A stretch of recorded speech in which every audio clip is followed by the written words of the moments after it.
to make sure that at the end of the day, like what the other shareholders, Baba mentioned that yes, we've been paying dividend, because if you look at our dividend last year was almost 50% more. So by the grace of God, we'll try and get out of the mess. The biggest mess created was actually the devaluation of the Naira from 460 to 1,400. And you can see almost 97% of the companies in especially in food and beverages businesses, none of them will pay dividend this year for sure. But we will try and get out of it as soon as possible. So, and that relates to the next question, which by the grace of God, we want to see that at the end of the day, no matter how small, we'll be able to pay some dividend, especially if there is a rebound of the Naira. Aliko Dangote, speaking at the 18th annual general meeting of Dangote Sugar Refinery, he was speaking about the mess that Tinubu created by devaluing Naira by as much as 200%. It has caused serious job losses. Many companies have closed down as a result. Many multinationals have left Nigeria. Like Dangote said, many companies wouldn't pay dividends this year because of the huge losses they made last year as a result of the Naira devaluation. The worst part is that many foreign denominated loans that many companies took, they can't be able to repay these loans because of the Naira devaluation. They will have to pay through their teeth, because imagine taking a loan at 460 Naira to $1 and you are forced to repay it at over 1,000 Naira to $1. That's why many companies are announcing that they will exit Nigeria. Now, in the oil industry, many companies, including Total Energies, Eni, and many others, they have announced that they will exit Nigeria onshore oil production. Although they cited security and oil theft as the major reasons they are exiting the onshore oil production platforms, but it's not far-fetched that Nigeria's economy is on a downward slide, occasioned by Naira devaluation, which subsequently diminished the purchasing power of Nigerians. Before anyone starts laughing or mocking Dangote, saying that he has been enjoying government patronage for years, that he shouldn't complain, he should deal with it, remember that Dangote is a dollar billionaire. He can never be poor. He can never feel the hardship like an ordinary Nigerian roaming the streets of Nigeria. So rather than laugh at Dangote, it is better to concentrate on the message. The greatest message here is that if people like Dangote could feel the effects of the policies of the current administration, then you should know that things have gone way out of hand.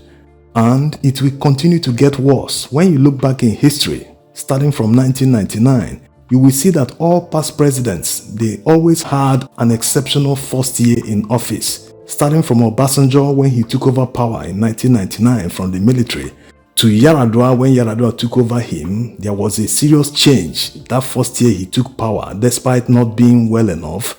Even Buhari in 2015, there was this effect. You heard stories like, the Buhari effect. Some people were even saying that they experienced more power supply, unlike before. They come with them a particular change, maybe the euphoria of getting to office for the first time. After the campaign, they have all that energy to show that they are working in their first year. This current administration will be the first time in Nigeria's history that a new administration actually did worse than the administration it replaced. Yes, that's exactly what is happening. And like they say, the taste of the pudding is in the eating. If the first year is like this, how will the second year, the third year, and the fourth year be?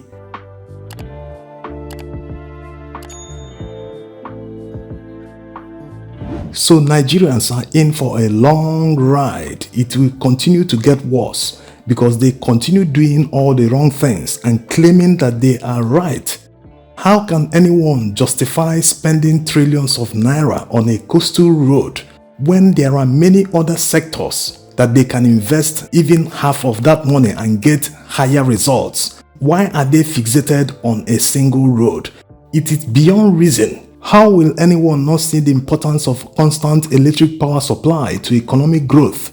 because the more we produce, the more Naira gains value against foreign currencies, the less we depend on importation. It is very simple. So why is the Nigerian government not investing in the power sector with the same vigor they are investing on the coastal road?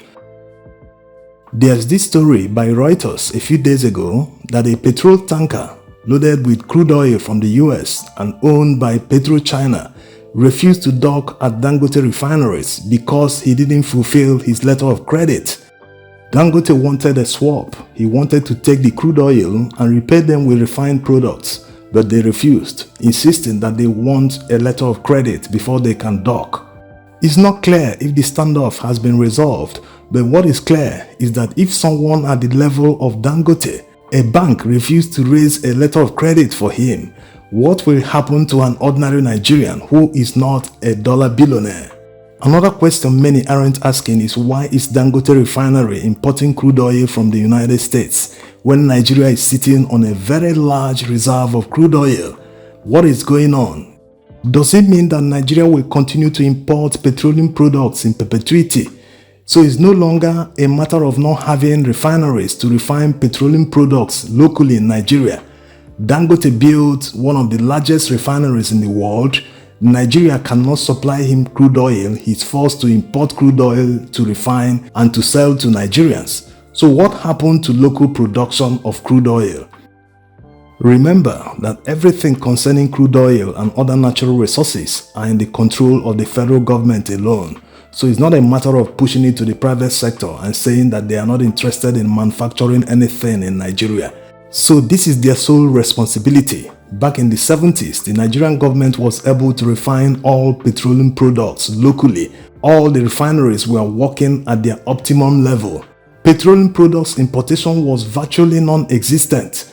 Nigerian government was pumping crude oil and exporting them. They were still refining other products locally. Remember also that our population at the time wasn't up to 80 million. Today we have more than double of that population, and we cannot refine petroleum products locally at the level we did more than 40 years ago. In fact, the past 25 years we've been battling on how to refine petroleum products in Nigeria, something we did with ease in the 70s and the 80s. Also, when you compare our national budget in the 70s, when we had a population that is less than 50% of our current population, to the national budget of today, the national budget of the 70s is higher than what we have today. It's unbelievable that a population of more than 200 million people, their budget is lower than a population of less than 80 million people. Yes, forget about all the trillions you see on national budgets. When you convert it to dollars, you will see that we are actually regressing. How can a country that budgeted more than $25 billion in the 70s be budgeting less than $20 billion today with more than double the population? As you can see, the Nigerian government has done it before, so the current government doesn't need to look any further for solutions for Nigeria's economic problems. They don't need any advice from any IMF or other financial institutions abroad. They just need to emulate what past governments did in the 70s and 80s. If they are able to reach the production level Nigeria had in the 70s and 80s, definitely they will be able to reach that budget, that over $25 billion we had at the time, and imagine what they can achieve if we reach double the production level we had in the 70s. We won't be here talking about the devaluation of the Naira. So they should stop looking for shortcuts like devaluation and other policies they've implemented. They should just get on with production. They don't necessarily need to do it themselves or through the NNPC. Just get people to do it, increase production of everything under their control. While they do theirs, the private sector will be following them behind. Thanks for watching.